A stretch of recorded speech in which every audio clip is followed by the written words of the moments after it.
The 6-year-old had been sitting in the audience with his grandmother for 20 minutes when he stood up. He didn't run. He walked, with the specific deliberateness of a child who has made a decision and intends to carry it out. He walked to the stage, climbed the steps, crossed to Carson's desk and said, "I'm ready now." Carson looked at him for 3 seconds. Then he said, "Tell me." It was January 14th, 1977.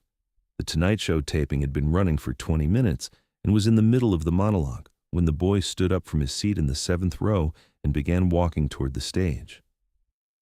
His name was Thomas Elliott Brennan. He was 6 years old and 4 months. He was wearing a blue sweater that his grandmother had bought him for Christmas 6 weeks earlier, before the thing had happened that had made him stop talking about it.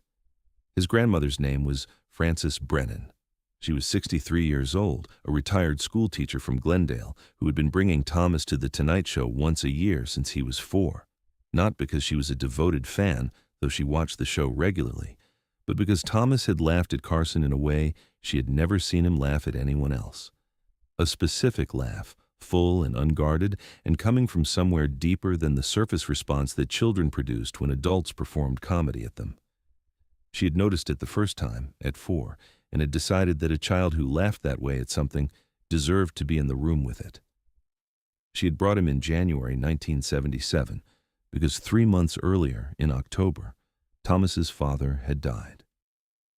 David Brennan had been 31 years old when his heart stopped during an ordinary Tuesday morning in October. He had been making coffee. Thomas had been in the next room. The sequence of events that followed, the ambulance, the hospital, the conversation that Frances had with Thomas afterward, the weeks of the school in which teachers reported that he was quieter than usual, and then quieter than that, and then simply quiet, had produced in Thomas a condition that Frances recognized from her years of teaching as something other than ordinary childhood grief. He had closed around something, not dramatically, not in any way that alarmed the adults around him into action, but consistently and completely, in the way that certain children close when the thing that has happened is too large for the available language. She had tried several approaches. She had sat with him in silence. She had answered his questions when he had questions, which was less often than before.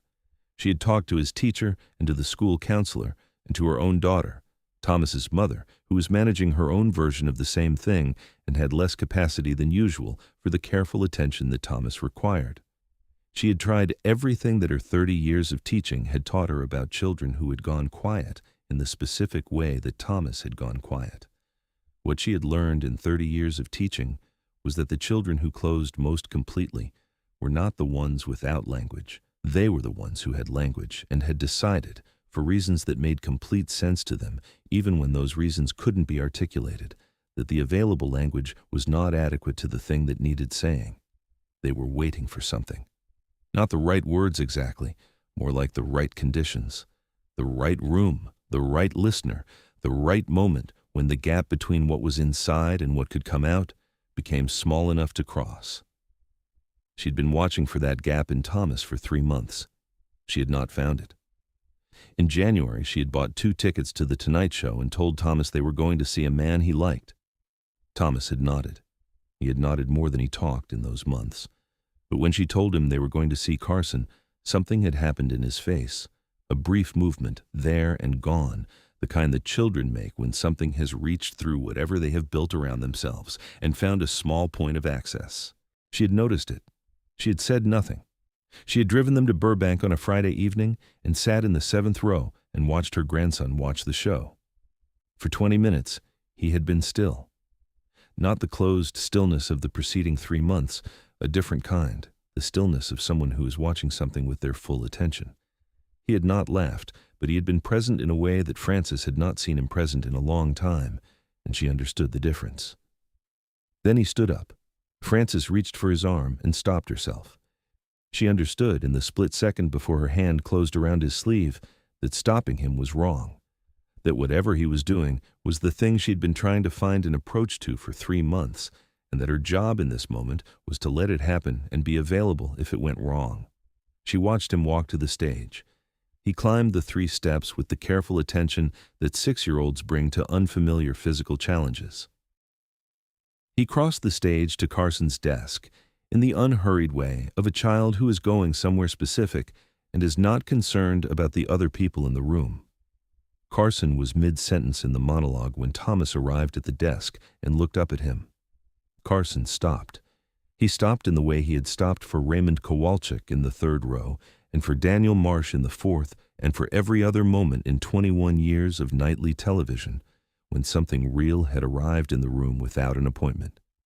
He stopped because the situation required stopping, and because he was, after 21 years, very good at recognizing when that was true. He looked at Thomas. Thomas looked at him.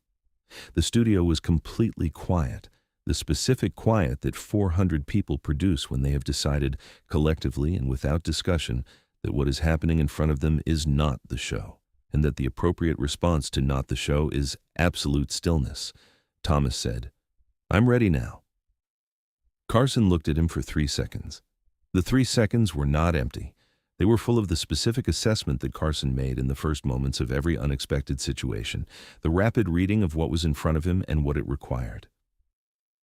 He read a 6-year-old boy in a blue Christmas sweater who had walked across a television studio with a destination in mind and had arrived at that destination and was now waiting. He said, "Tell me." Thomas said, "My dad died, and I didn't know how to say it to anyone. But I thought if I said it here with all these people, it would be like saying it to everyone at once, and then I wouldn't have to say it anymore." The studio was silent. Carson was quiet for 11 seconds. The floor manager in the booth counted it afterward. 11 seconds of Carson without a response, which was the longest involuntary pause in the show's history since the monologue had been established as the opening format in 1962. The floor manager had his hand on the commercial signal for the first 8 of those 11 seconds, and then took it off, because he understood, in the same moment that Carson understood it, that what was required here was not a commercial. Carson said, "That was a brave thing to do." Thomas considered this. He was a precise child. Francis had always noticed his precision, the way he thought before he spoke, and made sure the thought was complete before he committed to the words. He said, "I know. I was scared." Carson said, "Being scared and doing it anyway is what brave means." Thomas nodded. Then he said, "I miss him." Carson said, "I know." He said it the way he had said it to Homer Carson on a Tuesday morning in March, as a statement of fact, as an acknowledgement of something rather than a contribution to it.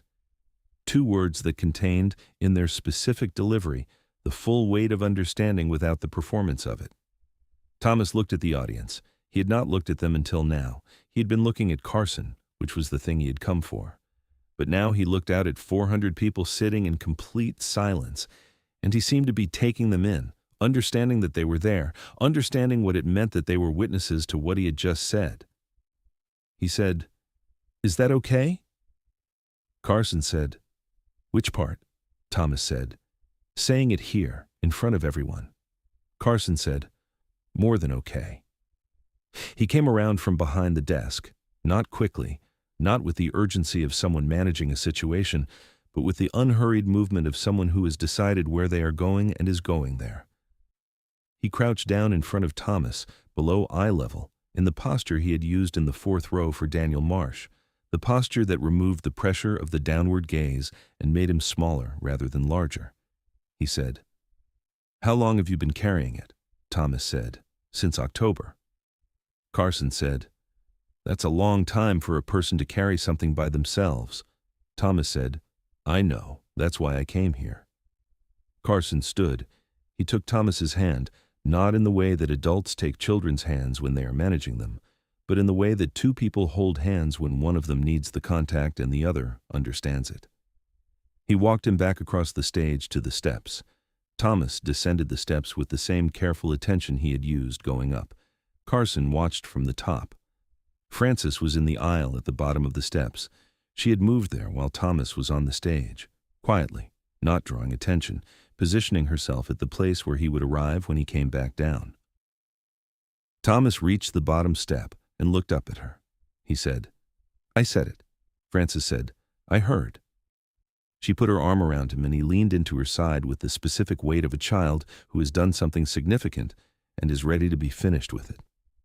The audience, which had been sitting in absolute silence for the preceding 6 minutes, began to applaud, not the performed applause of a studio audience following a cue, but the kind that comes when 400 people have been present for something private and are expressing, in the only way available to them, that they have been honored by the presence. Carson stood at the top of the steps and watched them walk back to their row. Then he turned back to the stage, walked to his desk, picked up his monologue cards, and looked at them for a moment. He set them down. He looked at the audience and said, "I don't have anything funnier than that." The audience laughed, a real laugh, the kind that releases something held, the laugh of 400 people who needed to exhale. Carson smiled. He said, "Let's take a break." The segment that followed the commercial was different from the one that had been planned. Carson did not return to the monologue. He talked, without cards, without structure, about the specific experience of carrying something alone and the specific relief of setting it down in a room with other people. He did not mention Thomas by name. He did not describe what had just happened. He simply talked about it in the way of someone who has just been reminded of something and wants to think about it out loud. It ran 11 minutes. It was the best 11 minutes of television produced in that building in 1977, by the accounting of everyone who was there. The audience was completely still for most of it. Not the stillness of people waiting for a laugh, but the stillness of people who have decided to receive something rather than respond to it. Carson talked, without cards, without structure, about the specific experience of carrying something alone and the specific relief of setting it down in a room with other people. He did not mention Thomas by name. He simply talked about it as a man thinking out loud, circling the same territory from different angles. The audience sat with it. When he finished, the applause lasted 14 seconds. Thomas Brennan grew up in Glendale. He attended the same school his grandmother had taught at, which she considered appropriate.